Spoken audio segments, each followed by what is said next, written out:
My name's Lucas. I'm 27 years old, and I've been a performing artist, I'd say, for 2 years. Who is Rats Reebok? Rats Reebok is the name I release music under, my solo stuff. And it's a project just like electronic music, all kinds of different genres, everywhere from hip-hop to footwork to like ambient stuff, everything in between. It's a visual aspect too, so it's kind of an all-around performance, both music and visual arts. Electronic music, it started with, when I was in university, there was a workshop on how to use Ableton Live to make mashups. And this was back when like girl talk and electro clash music was super popular, and so there was this little workshop at CKUT, the McGill campus radio station. They did somebody gave a workshop on Ableton Live to make mashups, very intro level stuff. And I took that and I pirated Ableton and started making these really kind of embarrassing mashups at home. Another big part of it, weirdly enough, is a class I took in university about electronics for scientists. Like I studied chemistry at McGill, and we had to take a class about electronics just to understand kind of how scientific equipment works in case it breaks. So in that class, I got introduced to a lot of ideas about a lot of concepts about filters and oscillators and all these kind of components that I started seeing that at the same time I was getting interested in electronic music, and I was like, well, that's what a synthesizer is made out of. So I was kind of fiddling around at home with circuits and electronics and kind of like seeing how sound works, how synthesizers work, how music works. It's kind of a weird intro to synthesizers, but I came at it from like a technical perspective, and I think that's what pushed me to be making my own samples, my own sound. My work as a visual artist influenced my music. Yeah, I would say so. There's some overlap between like the way that I draw and paint and the music that I make, where a lot of times like I'll portray subject matter that to my mind is kind of dark or aggressive or something like that, but it comes across, people react really positively to it and see it as like, oh, that's nice, or like, oh, that's so cute. And so in a similar way, a lot of times when I'm making a song, I'm like, yeah, like I'm really depressed and I really want that to come through. And then I'll play the song and people are like, yo, this is great, like I'm digging it. Or they'll be like, man, that's really really relaxing music, like I really just kind of help me to zone out and meditate or whatever. Like, and then for sure, of course, with the performances that I'm doing with video and light shows, so there's definitely an overlap there between visual and the music.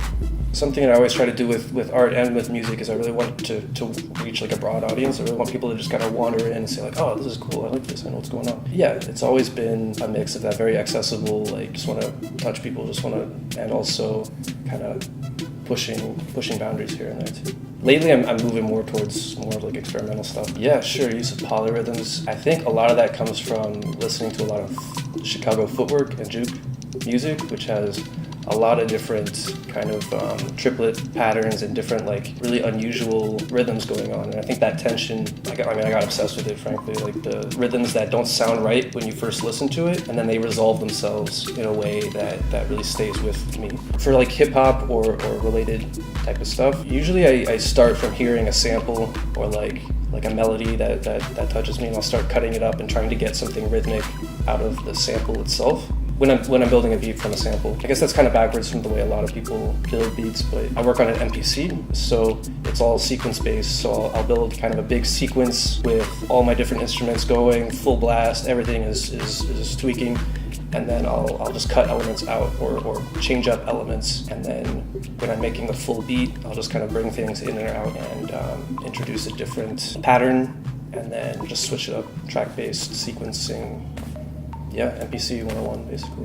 The first time I performed was, it must have been 2 years ago at Bistro de Paris. Me and my friend Darcy did a show alongside, I guess it was Honeythorn. I'm at the Skyver, her other band. And yeah, so she asked if we wanted to do something. At the time, for the two of us, we made a group called Cosmic Chicken. That's what we called ourselves, me and Darcy. We performed a couple beats, like I did some beats and he was rapping or doing poetry on top of them.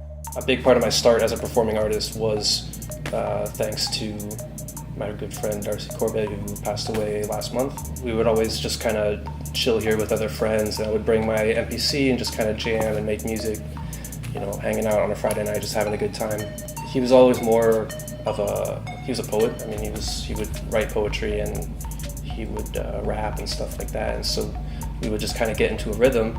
Later on, you know, we were performing the same songs over and over again, and like we were kind of like, well, what are we doing with this? So later on, more recently, it would be kind of like I would go on as Rats Reebok, not as Cosmic Chicken, and it would be kind of like solo stuff, things I was working on, and then I would be like, okay, and now we're gonna bring you something different, and then Darcy would come up and we'd do something together.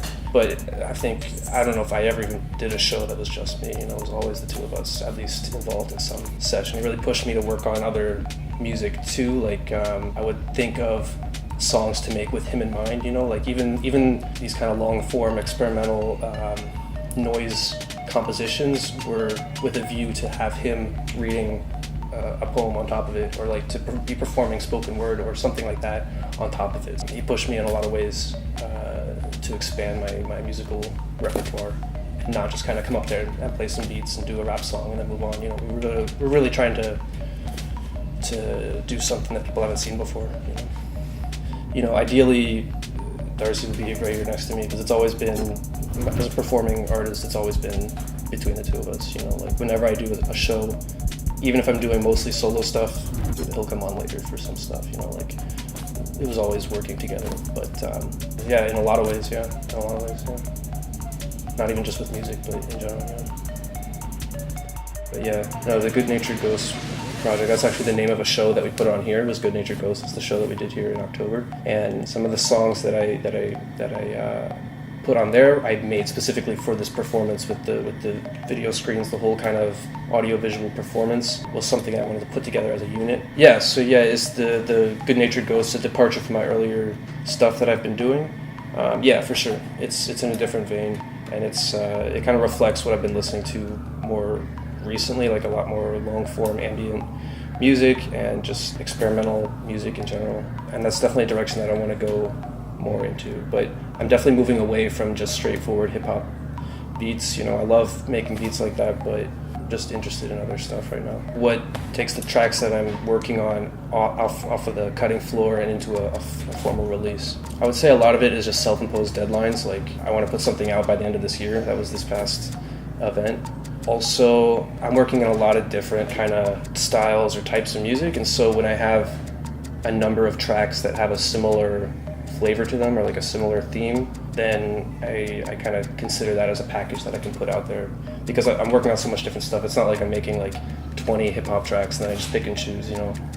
But lately I've been working on more like long-form, evolving kind of tracks. Like I just put up this 10-minute song that starts off with this really kind of moody ambient section and goes into like a really brisk, like 160 BPM percussion section, and then switches up into more of like a rhythm.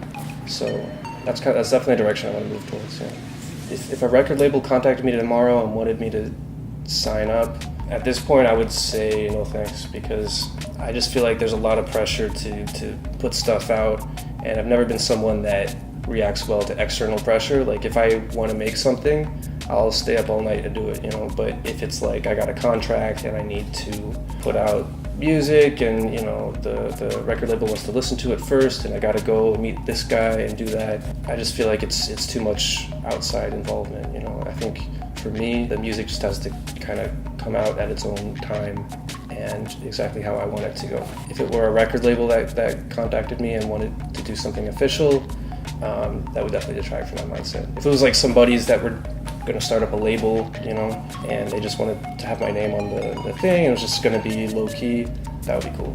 What can you expect in 2019? A lot more like this latest release, Good Natured Ghost. That's kind of like a teaser of what I want to be working on this year. A lot more ambient stuff, some more kind of general electronic music, you know, like not in the category of hip-hop beats or ambient or something like that, but like just some kind of off-the-wall mixture of influences, like music. 2019, you're going to be seeing some more performances of mine. I'm going to be working on expanding the visual aspect, you know, getting more TVs, getting more light show stuff going on. Definitely trying to make it more of an overall experience, you know, and lengthening my set as well. So yeah, 2019 is going to be a good year.